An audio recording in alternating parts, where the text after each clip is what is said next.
നമ്മുടെ അന്താരാഷ്ട്ര തലത്തിൽ നിരവധി ദിനങ്ങൾ നമ്മൾ ആഘോഷിക്കാറുണ്ട്.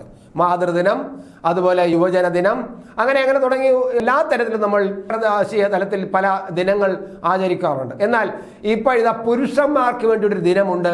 അത് എത്ര പേർക്ക് അറിയാമെന്നറിയില്ല. ഈ നവംബർ 19 എന്നത് അന്താരാഷ്ട്ര പുരുഷ ദിനമാണ്. ഈ പുരുഷ ദിനം കൊണ്ട് എന്തൊക്കെയാണ് അർത്ഥമാക്കുന്നത് എന്നത് ഒരു പ്രധാനമാണ്. സമൂഹത്തിനും കുടുംബത്തിനും പുരുഷന്മാർ നൽകുന്ന സംഭാവനകൾ അംഗീകരിക്കുന്നതിനും അത് ആഘോഷിക്കുന്നതിനുമാണ് നവംബർ 19 പുരുഷ ദിനമായി ആചരിക്കുന്നത് എന്നാണ് ഇപ്പോൾ പറയുന്നത്. പുരുഷന്മാരുടെ മാനസിക ശാരീരിക ആരോഗ്യം, ക്ഷേമം, ലിംഗസമത്വം തുടങ്ങിയവയുമായി ബന്ധപ്പെട്ട പ്രധാന പ്രശ്നങ്ങൾ അഭിസംബോധന ചെയ്യാനും പുരുഷന്മാർ അഭിമുഖീകരിക്കുന്ന വെല്ലുവിളികൾ ചർച്ച ചെയ്യാനുമാണ് ഇത്തരം ഒരു പ്രത്യേക ദിവസം കൊണ്ട് ഉദ്ദേശിക്കുന്നത് എന്നതാണ് ഈ ആഘോഷത്തിൻ്റെ പിന്നിൽ നിന്നുള്ള വിവരങ്ങൾ വരുന്നത്. പോസിറ്റീവ് മെയിൽ റോൾ മോഡൽസ് എന്നാണ് ഇത്തവണത്തെ ഈ പുരുഷ ദിനത്തിൻ്റെ തീം. അതായത് പോസിറ്റീവ് മെയിൽ റോൾ മോഡൽസ്, ഇതാണ് ഇപ്പോഴത്തെ തീം, ഈ വർഷത്തെ പുരുഷ ദിനത്തിൻ്റെ theme. Positive male role model ഇതാണ്. 90കളിലാണ് പുരുഷന്മാർക്കായി പ്രത്യേക ദിനമെന്ന ആശയം ഉടലെടുത്തത്. ട്രിനിഡാഡിലെ ഗവേഷകനായിരുന്ന ഡോക്ടർ ജെറോം ഡീലക്സിംഗ് ആയിരുന്നു ഇത്തരമൊരു ആശയത്തിന് പിന്നിൽ ഉണ്ടായിരുന്നത്. പുരുഷന്മാരുടെ നേട്ടങ്ങൾ അംഗീകരിക്കാനും അവരുടെ പ്രശ്നങ്ങൾ ചർച്ച ചെയ്യാനുമായി ഒരു ദിവസം വേണമെന്നതായിരുന്നു അദ്ദേഹത്തിൻ്റെ ലക്ഷ്യം. അങ്ങനെ 1992 മുതൽ പുരുഷ ദിനം ആഘോഷിക്കപ്പെടുന്ന 90കളിൽ US-ലെയും യൂറോപ്പിലെയും ചില സംഘടനകളാണ് പുരുഷ ദിനം ആഘോഷിച്ചു തുടങ്ങിയത്. ഫെബ്രുവരി മാസത്തിലായിരുന്നു ഈ ആഘോഷങ്ങൾ. പിന്നീട് 2009 മുതൽ ഇത് നവംബർ 19 മാറ്റി. അങ്ങനെ എല്ലാ വർഷവും നവംബർ 19 അന്താരാഷ്ട്ര പുരുഷ ദിനമായി ആഘോഷിക്കാൻ തുടങ്ങി എന്നതാണ് കാണുന്നത്.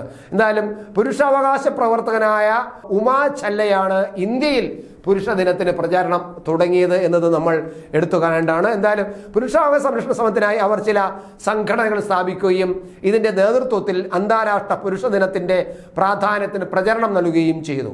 ഇനി ആണുങ്ങൾക്കായുള്ള ഒരു ഹെൽപ്പ് ലൈനിലേക്ക് വന്ന ഫോൺ കോളുകളുടെ കണക്കാണ്. ഇന്ത്യയിലുടനീളമുള്ള ആണുങ്ങളുടെ പരാതി കേൾക്കാനും പരിഹരിക്കാനും സഹായത്തിനുമായി തൃശ്ശൂർ ആസ്ഥാനമാക്കി ആരംഭിച്ച ഹെൽപ്പ് ലൈനിലേക്ക് വിളിയോട് വിളി വന്നു എന്നാണ് ഇപ്പോൾ കിട്ടുന്ന വിവരങ്ങൾ. ഇപ്പോൾ പുറത്തു വരുന്ന റിപ്പോർട്ടുകളും അങ്ങനെയാണ്. 2014 ഏപ്രിൽ 16 ദേശീയ തലത്തിൽ തുടങ്ങിയ SIF 1 എന്ന ഹെൽപ്പ് ലൈനിൽ 2024 ഏപ്രിൽ വരെ എത്തിയത് 4,80,862 ഫോൺ വിളികളാണ്. ഈ വർഷം ഒക്ടോബർ അവസാനം വരെ മാത്രം വന്നത് 32,612 വിളികളാണ്. ഇതിലേറ്റവും കുറവ് കേരളത്തിലാണ്. കേരളത്തിൽ നിന്നും വെറും 351 പേര് മാത്രമേ വിളിച്ചിട്ടുള്ളൂ. കാരണം കേരളത്തിൽ പുരുഷ പീഡനം ഇല്ല എന്ന് ആണോ ഇതിൽ നിന്നും വ്യക്തമാകുന്നത് അറിയില്ല. അതോ പുരുഷന്മാർ എല്ലാം സഹിച്ച് അങ്ങനെ അങ്ങ് പോട്ടെ, നിയമമല്ല അവരുടെ കയ്യിലാണല്ലോ എന്ന് വിചാരിച്ച് മിണ്ടാതിരിക്കുകയാണ്. പൊതുവിൽ പ്രതികരണശേഷി കുറഞ്ഞ ഒരു സമൂഹമാണല്ലോ കേരളത്തിൽ.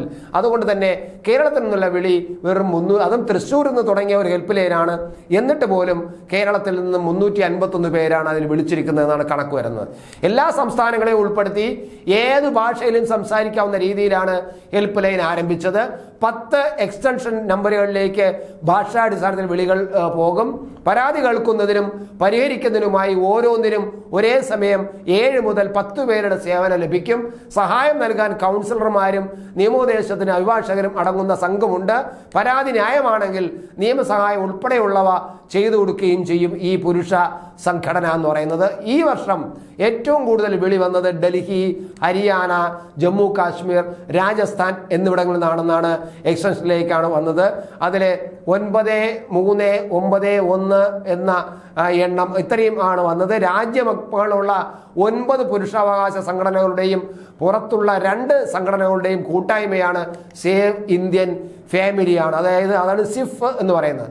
സേവ് ഇന്ത്യൻ ഫാമിലി, സിഫ്, അതാണ് ഹെൽപ്പ് ലൈൻ ആരംഭിച്ചിരിക്കുന്നത്. അതാണ് സിഫ് ഹെൽപ്പ് ലൈൻ എന്ന പേരിൽ ആരംഭിച്ചിരിക്കുന്നത്. അത് പ്രവർത്തിക്കുന്നത് 8882498498 എന്നതാണ് സിഫിൻ്റെ പുരുഷന്മാർക്ക് പരാതി നൽകാൻ പറ്റുന്ന നമ്പർ. വിളിക്കേണ്ട നമ്പർ ഇതാണ് 888249 8498.